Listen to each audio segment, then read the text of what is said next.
చంద్రగ్రహణం. ఓం వసుదేవసుతం దేవం కంసచాణూరమర్దనం దేవగురుం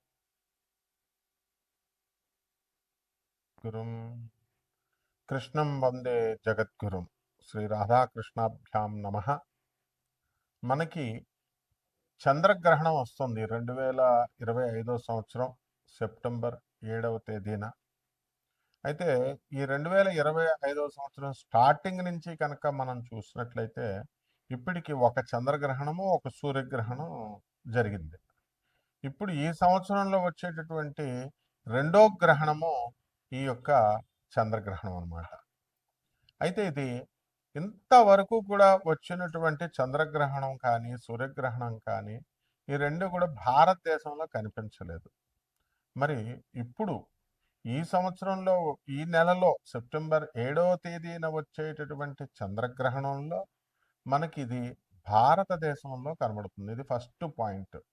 అందువలన భారతదేశంలో కనబడుతున్నప్పుడు మనం కొన్ని నియమాలు పెట్టుకున్నాం. మనం సూతకాన్ని పాటించాల్సినటువంటి అవసరం ఉంది.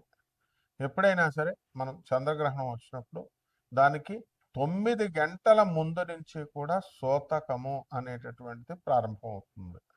అంటే సూతకాలంటే మనం చూడండి, ఒక పిల్లలు పుట్టినప్పుడు కానీ లేదా మరణించినప్పుడు కానీ ఇళ్లలో బంధువులు మనం మైల అంటాం, సూతకం వచ్చింది అంటాం. అలాగా ఈ యొక్క చంద్రగ్రహణం వచ్చినప్పుడు దేవతా విగ్రహాలకి, తర్వాత సూర్యుడికి, చంద్రుడికి, భూమి ఇవన్నీ కూడా మనకి సూతకం పట్టింది అని చెప్పి దేవతా విగ్రహాలు, దేవాలయాలన్నీ మూసేస్తాం. మూసేసి ఒక పాము వచ్చి చంద్రుని మింగింది, లేకపోతే ఒక పాము వచ్చి సూర్యుని మింగింది. ఇలాగా మనం గ్రహణాలంటే చెప్తూ ఉంటాం కదా. సూర్యగ్రహణం అయితే సూర్యుని మింగినట్టు, చంద్రగ్రహణం అయితే చంద్రుని మింగినట్టుగా చెప్పేవారు. అప్పుడు సూతకం, ఇది దోషం అనేవారు. మోడర్న్ సైన్స్ ప్రకారము మనము ఈ యొక్క సూర్యుడు, భూమి, చంద్రుడు మూడు కూడా ఒకే సరళ రేఖలో వచ్చినప్పుడు మనకి సూర్యుని యొక్క కిరణాలు చంద్రుడి మీద పడకుండా ఈ భూమి అడ్డుకుంటుంది అనమాట. దాన్ని చంద్రగ్రహణం అంటారు. అందుకనే సంపూర్ణంగా మనకి ఈ యొక్క చంద్రుడు కనబడదు. అయితే ఈ చంద్రగ్రహణంలో మనము ఎన్ని గంటలకు పడుతుందండి అంటే 7వ తేదీన రాత్రి 9:58 నుంచి స్టార్ట్ అవుతుంది. అయితే 11 గంటల 2 నిమిషాలకి కంప్లీట్గా మనకి చంద్రుడు కనబడ్డనమాట. మొత్తం అంతా చీకటిగా అయిపోతుంది.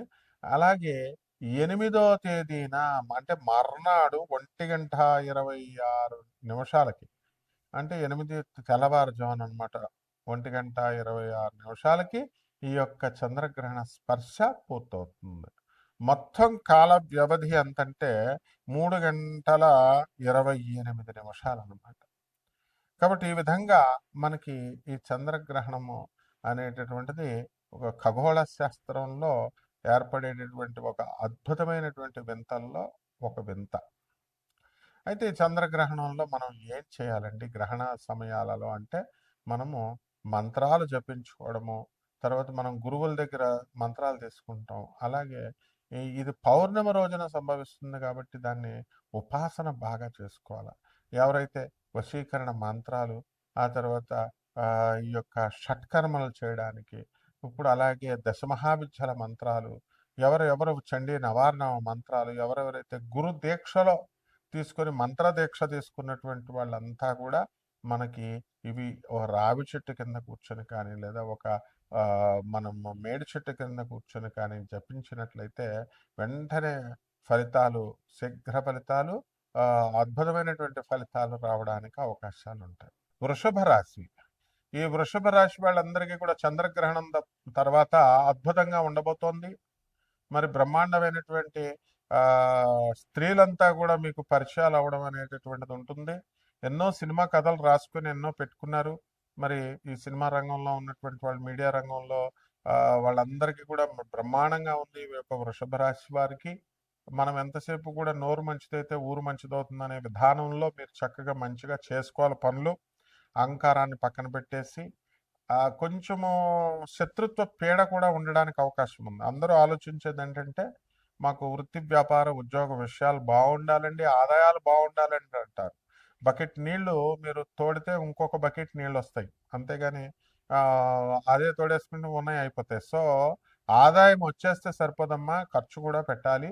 అందువలన అనాథ పిల్లలకి, తర్వాత ఈ యొక్క ఆ, రోడ్డు మీద కనబడుతున్నటువంటి పేదవాళ్ళందరికీ కూడా సేవ చేయాల్సినటువంటి అవసరం ఉంది. కాబట్టి ఈ యొక్క వృషభ రాశి వారికి, స్టూడెంట్స్కి పరిస్థితి బాగుంటుంది. కొత్త కొత్త ఉద్యోగాలు వస్తాయి, సాఫ్ట్వేర్ రంగంలో దూసుకెళ్ళిపోతారు. గవర్నమెంట్ ఉద్యోగాలు అంత అనుకూలంగా ఉండవు మీకు. అలాగే ఈ యొక్క మీడియా రంగంలో ఉన్న వాళ్ళందరికీ కూడా మీరు మంచి గుర్తింపు వస్తుంది. యాంకర్లకి, తర్వాత ఎస్సీ వాళ్ళకి, వీళ్ళందరికీ కూడా. కాబట్టి పెళ్ళిళ్ళు కానటువంటి వాళ్ళందరికీ కూడా వివాహాలు అవుతాయి. మరి వ్యవసాయదారులకి, రైతులకిను, తర్వాత వీళ్ళకి ఎవరు వ్యవసాయదారులకి, పంతుల గారులకి వివాహాలు చేయడం లేదు పాపం అని చాలా బాధపడుతున్నారు అటువంటి వాళ్ళకి. ఇప్పుడు పేకండ్రా, ఇప్పుడు చేయండిరా, ఇప్పుడు సాఫ్ట్వేర్ ఇంజనీర్లకంటూ మొన్న ఒక అమ్మాయి వీడియో రిలీజ్ చేసింది, బ్రహ్మాండమైన వీడియో అది. ఉద్యోగాలు మొత్తం 70% మందికి పీక్ పడేస్తున్నారు, ఇప్పుడు చేయండిరా మీకు దమ్ముంటే అని. అటువంటి వాళ్ళని హర్షించాలి. కాబట్టి ఇటువంటి అన్నీ కూడా పరిగణలోకి తీసుకోండి. వృషభ రాశి వారికి కేవలం జాతకాలు అనేది, రాశి ఫలాలు మీరు ఎవరు చెప్పినా సరే పాపం యూట్యూబ్లో వాళ్ళని మేము అన్వయించుకొని, ఏమన్నా నాకు జరగలేదంటే ఏం జరుగుతాయి నీకు? రాశి ఫలాలు అనేది ఒక skeleton idea. So you have to know. Waste of time అంటారు కొంతమంది. చూడడం చూసి ఏమీ లేదు ఇందులో అని అనేటటువంటి వాళ్ళు నరేంద్ర మోడీ కంటే కూడా ఎక్కువగా బిల్డప్ ఇస్తూ ఉంటారు అనమాట. ఫిట్ ఫర్ నథింగ్ ఫెలోస్ వాళ్ళంతా కూడా. సో ముందు గురువు దగ్గరికి వచ్చేటప్పుడు నేర్చుకోవడానికి, అందుకని గురువు పంగనామాలు పెట్టడానికి, ఆయన పంతులు గారైనా ఎవరైనా యూట్యూబ్లో చెప్పే వాళ్ళకి ఫస్ట్ అట్లా క్రిటిసైజ్ చేయడాలు, సలహాలు ఇవ్వడానికి మీకు ఆ సీన్ ఉండదు.